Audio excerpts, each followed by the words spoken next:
You are live, Madhuri. And can you see my screen? Yeah, yeah. No, not yet. Now we can see.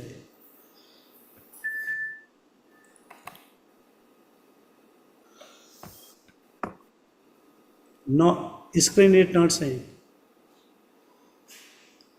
Now? Yes, no. Yeah. Okay. Om Namo Bhagavate Vasudevaya. Om Namo Bhagavate Vasudevaya. Om Namo Bhagavate Vasudevaya.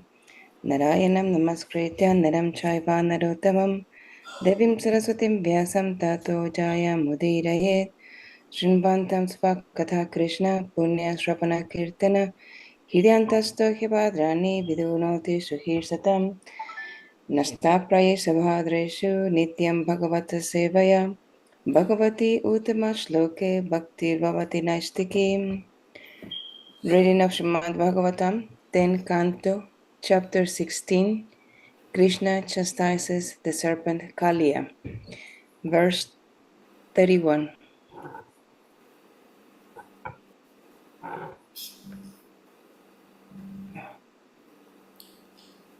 Freezing.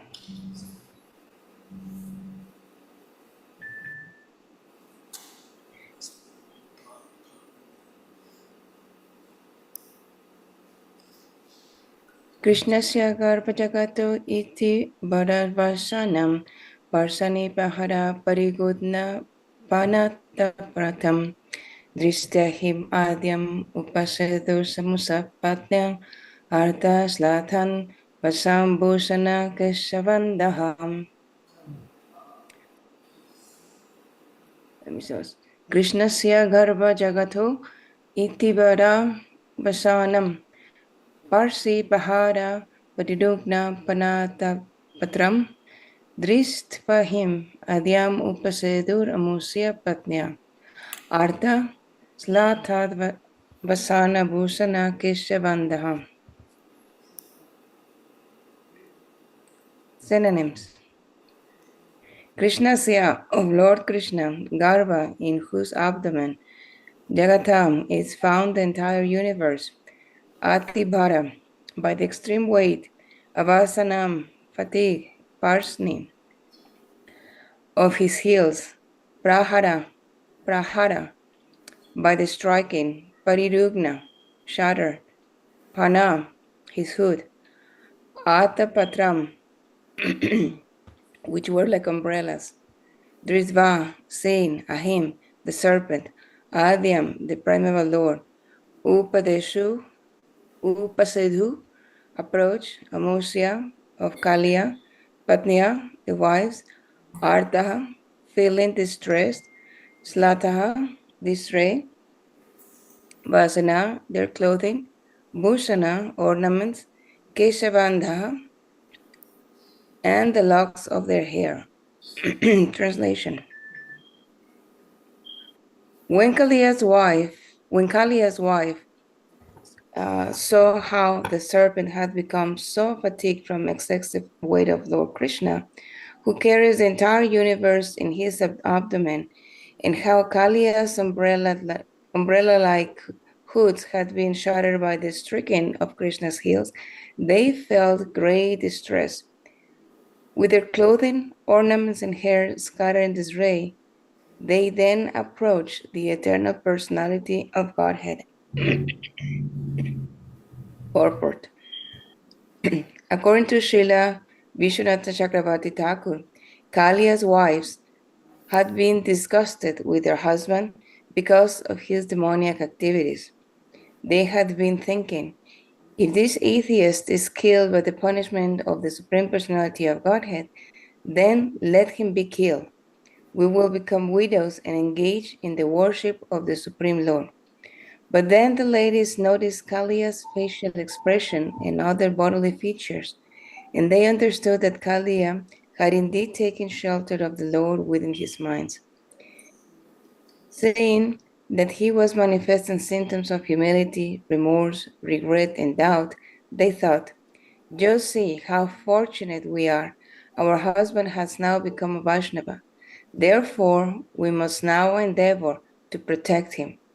They felt affection for their repentant husband and severe distress because of his miserable position, and thus altogether they went into the presence of the Supreme Lord.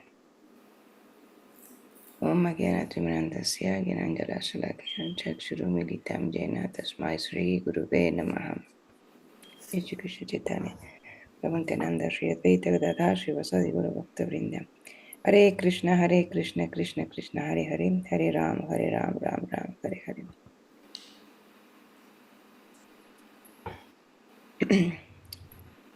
Good morning, all. Thank you for the opportunity to serve Srimad Bhagavatam. Let me just read again the translation.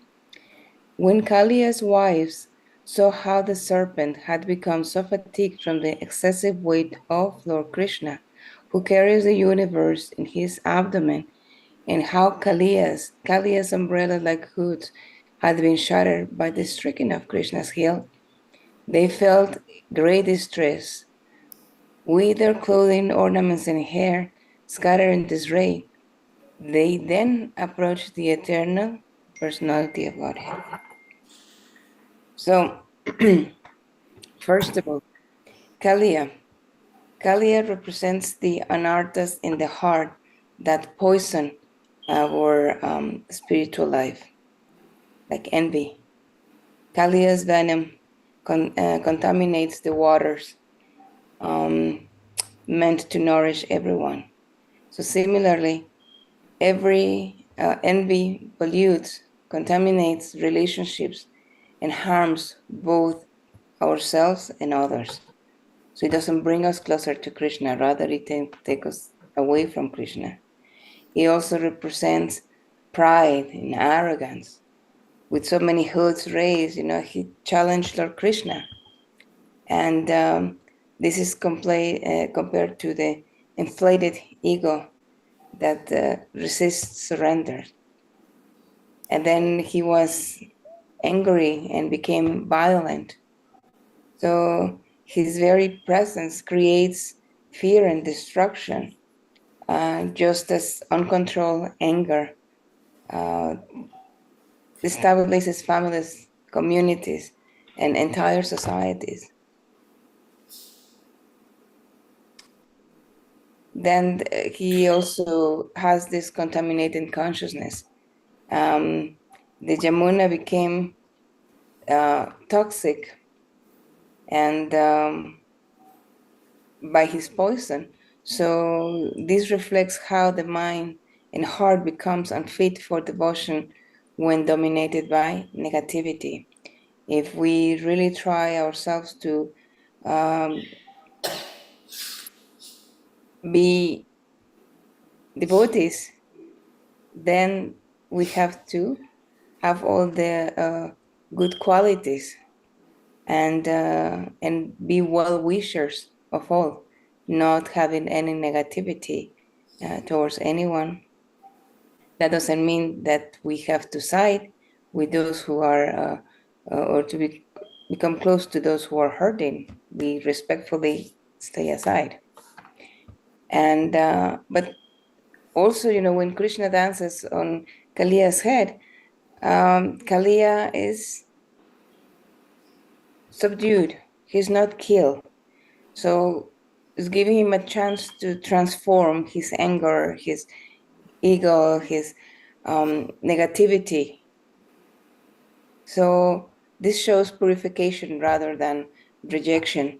So even deep faults can be rectified when touched by the Lord, but punishment was served as well. So let's just dive a little bit more. When we see Kaliya's ego, his arrogance and pride, and so when he tried to raise one of his heads, his hoods at different times, because he was failing to bow down to Krishna. So Krishna simply crushed him with his weight, with his feet, and started dancing. So bringing down Kaliya's false pride. Sometimes our egos go up, up, up, up, and it takes the Lord is very quickly to bring us down to check our intentions. So in a practical way, we could think, do we have anything that we've been carrying for years, like ego, grudges, sense of superiority, sense of controlling? We try to control others. Maybe sometimes it feels as if we are having a very heavy load. It was just like so, we feel so overwhelmed. What is that? So do we wear any kind of Kalia's hood? Oh, I'm right. I deserve respect. I'm independent. I am better than anybody else. God, what God? I know best. Do we have this tendency?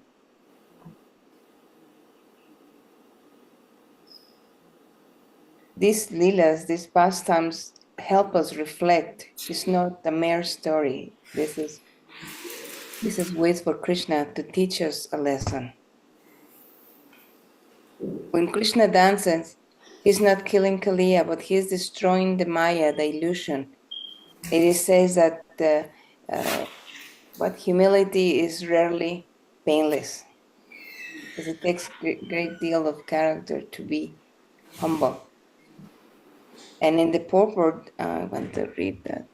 Srila Vishwanath Chakrabarti Thakur says that Kalia's wives had been disgusted with their husband because of his demoniac activities. They had been thinking, if this atheist is killed by the punishment of the Supreme Personality of Godhead, then let him be killed. We will become widows and engage in the worship of the Supreme Lord. But something happened. They are seeing the humility and remorse of their husband, and he's surrendering. So once they see that, they forget all protocol and appearance, and they are now ready to pray for the well-being of their husband. And his well-being is in his surrender. And this is surrendering to Krishna. They are not defending their husband. They're not saying, oh, please forgive my husband. He's such a nice person. No. They know. They know that he's not, he's an adharmic person. But they are pleading. And this is actually beautiful, because just see the love and compassion. Kalia is exhausted and bewildered to properly even offer prayers. But his wives, the devotees of the Lord, are the ones praying on his behalf. And this is the power of compassion. When we empathize with someone who is suffering, we pray to the Lord to help them. So over here, they were okay with Krishna, chastising Kaliya, because I thought, okay, let him, learn a lesson, and if he's killed, that's going to be okay. But when they saw the remorse on Kaliya, that he was actually surrendering, that's when they interfered. That's when they came in prayer. Now, there's another very important thing to note here, and that is accountability. So Krishna does not immediately stop dancing. Why? Well, he continue. Because every time Kaliya will raise a hood, Krishna will go and crush it. Was the Lord not having that compassion towards Kaliya? Of course he had. Particularly after the wives came, started praying. So why? Real compassion is not the removal of the consequence. is the removal of hatred, of the anartha, while purification continues. If we remember in Mahabharata, Bhishmadeva, where did he end up? He ended up on a bed of arrows, right? Krishna could have made different arrangements, but Bhishmadeva himself had to pay the price for his actions or non-actions. He failed to protect Draupadi, so he suffered the consequences. And just like Draupadi, Kalia's wives knew that Krishna is the only one who could save their husband. So they understood that Krishna was correcting him. And I don't want to, I just got this verse today, but I don't want to take more from the next verses and classes, but they're so beautiful. But again, it invites us for reflection. It invites us to see what are those anarthas that we have that makes us so difficult to surrender to Krishna, to do things for Krishna. Sometimes we become a bit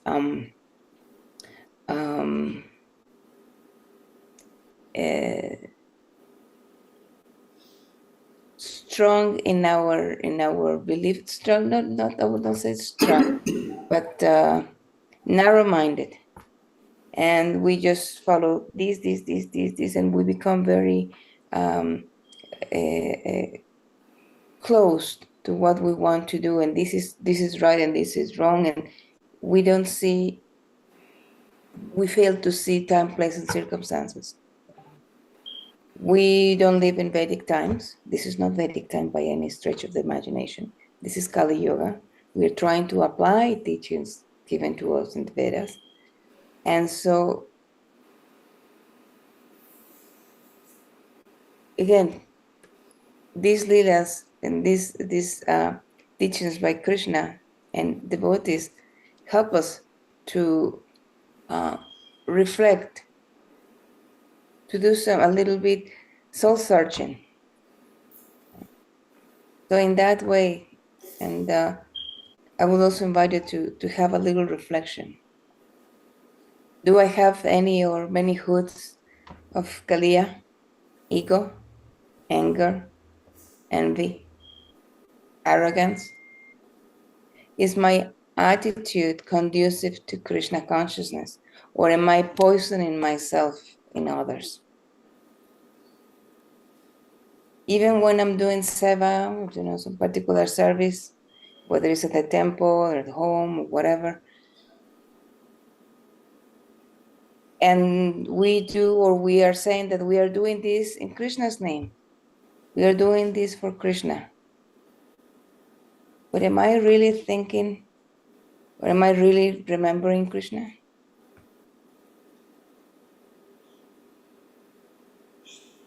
Or how many times our ego plays, I have to do this my way, I have to do this my way, instead of coming together. Because after all, Krishna consciousness is not about I, me, mine. It's about everybody coming together. It's about everybody having a relationship with Krishna. It's about whatever we speak to others, when we talk to others, is that bringing me and them closer to Krishna, or is pulling us away? How much am I cooperating? How much am I contributing? How much am I expecting others to do something for me?